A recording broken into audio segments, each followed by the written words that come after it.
Hello viewers, welcome to my YouTube channel learn with Joy. তো আজকের ভিডিওতে আমি তোমাদের সাথে ক্লাস 10 এর সেকেন্ড সামেটিভ এভলিউশন 2026 সালের একটা স্বনামধন্য স্কুলের প্রশ্নপত্র জীবন বিজ্ঞানে তোমাদের সঙ্গে শেয়ার করব। তো এটা হচ্ছে কৃষ্ণনগর গভর্নমেন্ট গার্লস হাই স্কুলের প্রশ্ন। খুব ভালো একটা প্রশ্ন তোমাদের সঙ্গে আমি শেয়ার করব, একদম ইন ডিটেলস উত্তর সহ। তো তোমরা অবশ্যই ভিডিওটি ভালো করে দেখবে এবং এই প্রশ্নগুলো কিন্তু তোমরা ভালো করে তৈরি করে নেবে, কারণ এই প্রশ্নটা খুবই ভালো একটা প্রশ্ন। তোমরা কিন্তু মাধ্যমিক এবং তোমাদের সেকেন্ড ইউনিট টেস্ট পরীক্ষা দাও, এখান থেকে প্রচুর প্রশ্ন কমন পাবে। তো দেখো কি বলছে, একের দাগে 9টা এমসিকিউ দিয়েছে। প্রথম প্রশ্ন, কোনটি ইতর পরাগযোগের বৈশিষ্ট্য নয়? তো দেখো, ইতর পরাগযোগে বাহকের তো অবশ্যই প্রয়োজন হয় এবং পরাগরেণু কিন্তু বেশি অপচয় হয়, ঠিক আছে, কিন্তু এখানে বলেছে পরাগরেণু অপচয় হয় না। তো নয় বলেছে, বৈশিষ্ট্য নয়, তো সঠিক উত্তর এটা হয়ে যাবে, পরাগরেণু অপচয় হয় না। পরে ফার্নের জনুর ক্রমে কোন দশাটি লিঙ্গধর জনুর অন্তর্গত নয়?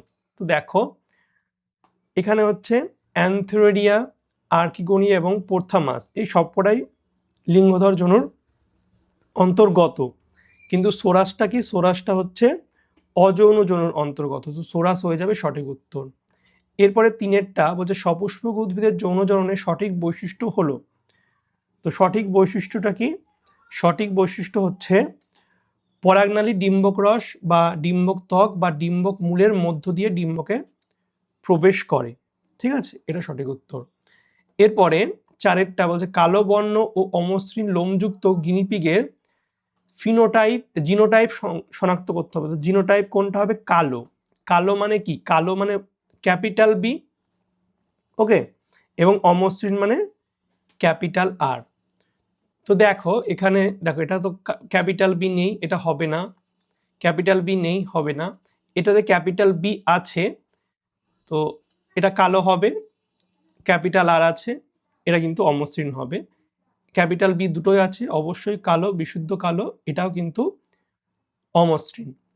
কিন্তু এটা দেখো কালো আছে কিন্তু এটা স্মল আর আছে, অর্থাৎ এটা মসৃণ হয়ে যাবে, এটা হবে না, তো সঠিক উত্তর বি এরটা হয়ে যাবে। এরপর এটা দেখো, মানুষের প্রতিটি দেহকোষে অটোজোমের সংখ্যা। তো অটোজোমের আমরা জানি ক্রোমোজোমের সংখ্যা হচ্ছে 46টি, এর মধ্যে 44টি হচ্ছে অটোজোম এবং দুটো হচ্ছে সেক্স ক্রোমোজোম, তো অটোজোম হচ্ছে 44, সঠিক উত্তর 44। নেক্সট, মেন্ডেলের দ্বিসংকর জনন পরীক্ষায় F2 জনুতে কতগুলি হোমোজাইগাস জীব দেখা যায়? তো F2 জনুতে হচ্ছে 4টি হোমোজাইগাস জীব দেখা যায়। পরেরটা, বাদুড়ের ডানা ও তিমির ফ্লিপার যার উদাহরণ তা হলো। তো এগুলো হচ্ছে সমসংস্থ অঙ্গের উদাহরণ, কারণ কি? এদের উৎপত্তি এক কিন্তু কাজটা আলাদা। বাদুড়ের ডানা এবং তিমির ফ্লিপার কাজ আলাদা, তো তাদের সমসংস্থ অঙ্গ বলা হয়। কাকে বলে? এটাও ইম্পর্টেন্ট, যে সমসংস্থ অঙ্গ কাকে বলে? উৎপত্তি এক হয় কিন্তু কাজ আলাদা, এটা তেমন একটা উদাহরণ ছিল। এরপরে, যে অভিযোজিত বৈশিষ্ট্য সুন্দরী গাছে দেখা যায় তা হলো, অবশ্যই খুবই সহজ একটা প্রশ্ন, শ্বাসমূল। নেক্সট, আর্কিওপটেরিক্স যে দুটি শ্রেণীর বৈশিষ্ট্য বহন করে তা হলো, আর্কিওপটেরিক্স হচ্ছে সরীসৃপ ও পক্ষী, ঠিক আছে, এদের কি মধ্যবর্তী জীব বলা হয়, এটাই তাহলে সঠিক উত্তর হয়ে যাবে। এবার দুইয়ের দাগের গুলো দেখো, 2-1 বলছে বন্যতার জন্য দায়ী জিন মানুষের কোন ক্রোমোজোমে থাকে? এক্স ক্রোমোজোমে থাকে। তো আমার স্টুডেন্ট সবই সঠিক উত্তর দিয়েছে, ওর এটা প্রশ্নপত্র ছিল, তো সবই সঠিক উত্তর দিয়েছে। 2-2 নিষিক্ত ডিম্বাণুকে বলে কি? নিষিক্ত ডিম্বাণুকে বলে হচ্ছে জাইগোট। বানানটা ভুল লিখেছে না, একটু বোঝা যাচ্ছে না, জাইগোট না, ঠিকই লিখেছে, এটা গয়কারী হবে হয়তো, জাইগোট। এরপরে 2-3 হচ্ছে বলছে উষাকালের ঘোড়া কাকে বলে? এটা তো উষাকালের ঘোড়া হচ্ছে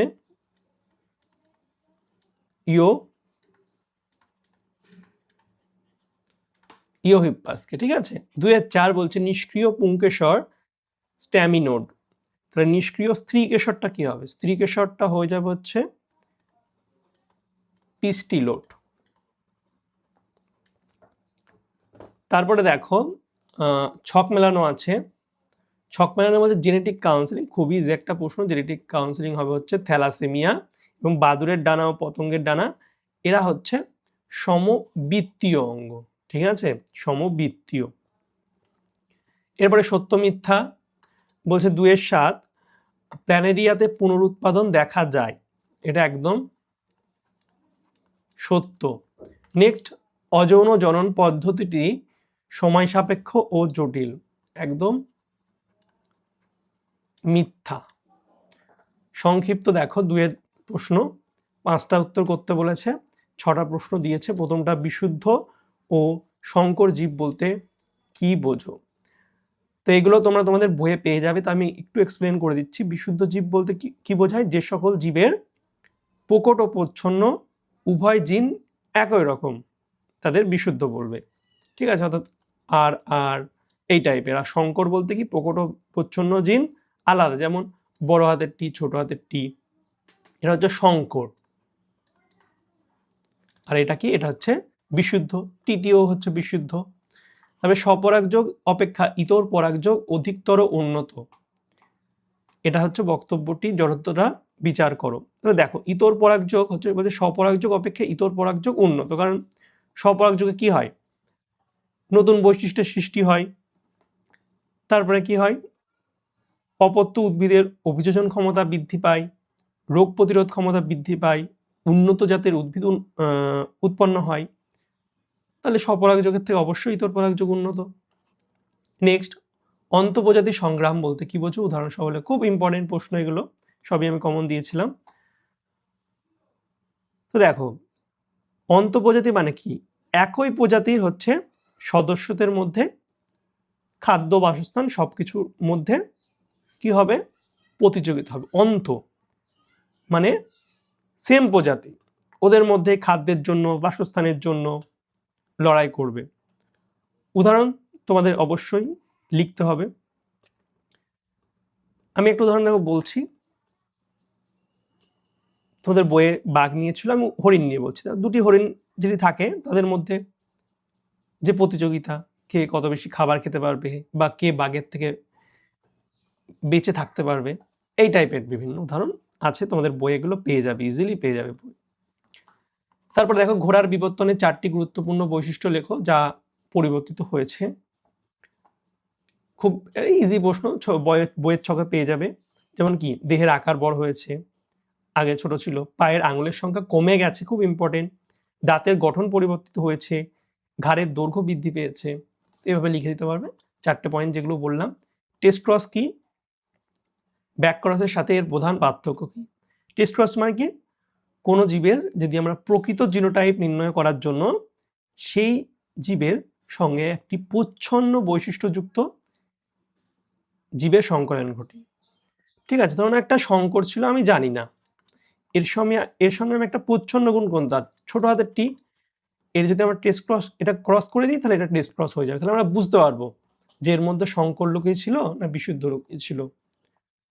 আর যদি টেস্ট ক্রস আর ব্যাক ক্রসের পার্থক্যটা বলি, তাহলে টেস্ট ক্রসে কি জিনোটাইপ নির্ণয় করা যায়, আর ব্যাক ক্রসে কি উন্নত বৈশিষ্ট্যযুক্ত জীব উৎপাদন করা হয়।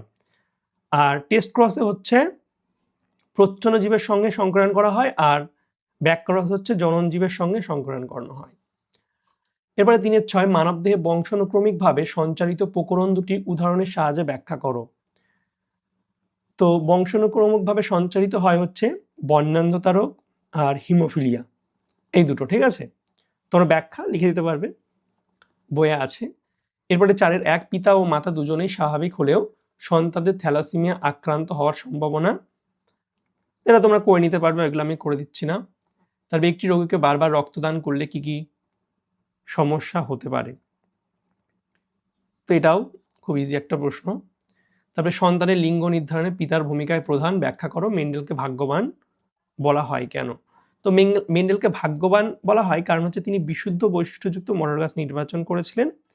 আবার মটর গাছের জীবনচক্র ছোট আর বৈশিষ্ট্যগুলো স্পষ্টভাবে লক্ষ্য করা যায়, এইসব কারণে কিন্তু মেন্ডেলকে ভাগ্যবান করা হয়, অন্য কোনো গাছ নিলে হয়তো হতো না। বার্ধক্য দশায় অস্থি ও ইন্দ্রিয়ের কিরূপ পরিবর্তন লক্ষ্য করা যায়? অস্থি বলতে অস্থির ঘনত্ব কমে যায়, হাড় দুর্বল হয়ে যায় বুড়ো হলে, এবং ইন্দ্রিয় বলতে দৃষ্টিশক্তি অবশ্যই মানুষের দেখবে কমে যায়, যারা বুড়ো মানুষ, বেশি দেখতে পায় না, বেশি দূর, কানেও কম শোনে, দেখবে একটা কথা বললে বলে এই টাইপের বলে। তো এগুলো সোজা প্রশ্ন দিয়েছে খুব। তারপরে সপুষ্পক উদ্ভিদের যৌন জননের ধাপগুলি একটি পর্যায়ক্রমিক পর্যায়চিত্রের সাহায্যে দেখাও। তো সপুষ্পক উদ্ভিদের যৌন জনন তোমরা লিখবে প্রথমে পরাগযোগ, তারপরে পরাগরেণুর অঙ্কুরোদ্গম, তারপরে পরাগনালী সৃষ্টি, তারপরে নিষেক, জাইগোট গঠন, তারপর ভ্রূণের সৃষ্টি, বীজ ও ফলের সৃষ্টি, এভাবে লিখে দেবে। তারপরে একটি রেখাচিত্রের সাহায্যে ফার্নের জননক্রম, খুব ইম্পর্টেন্ট একটা প্রশ্ন। ফার্নের জননক্রম প্রথমে স্পেরোসাইট, ফাইট, তারপরে স্পোর থেকে হচ্ছে কি পোত্রালাস, তারপরে অ্যানথ্রেডিয়াস বা আর্কিগোনিয়াস, তারপরে নিষেক হচ্ছে, নিষেকের পর জাইগোট, এবার নতুন স্পেরোফাইট সৃষ্টি হচ্ছে, বইয়ে পেয়ে যাবে এগুলো। তাহলে প্রাকৃতিকভাবে উদ্ভিদের মূল ও কাণ্ড কিভাবে বংশ বিস্তার করে, উদাহরণ দাও। মূল হচ্ছে মিষ্টি আলু, আর কাণ্ড হচ্ছে আলুর আদা, এদের মাধ্যমে করতে পারে।